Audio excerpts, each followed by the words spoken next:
За одоо ийм зүгээр. За ингээд за жоохон дороо нисгцсэн. Энэ нэг сенс нь өөрөө ажиллая гэж байгаа болтой юм аа.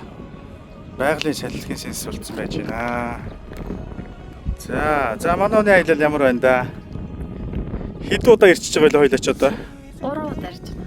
3 дахь удаага ирсэн байна. За энергийн төвөөс энерги авч байна. За маш сайхан өвөрмөц байгалийн тогтоцтой ийм сайхан газар байдаг. Увулаан, шавшар тийм ээ. Догшоодогт данзаа харж байгаа. Энэ сайхан газрыг одоо дэсвэрийг үг түүхийг тавьжээ. За энэ овоон дээр нэрсэн байна. Энэ овоо жимпэр сайхан овоо байдаг.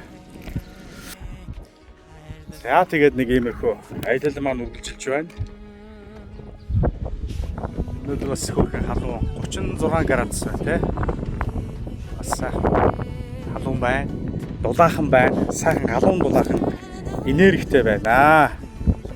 За хур бороо сайхан энэ жил бол маш ихтэй байгаа юм байна. Дорногов аймгийн хувьд бол их сайхан ерөөсө газрын хөрс бол хуруу цаашаа дан чиглэл байна.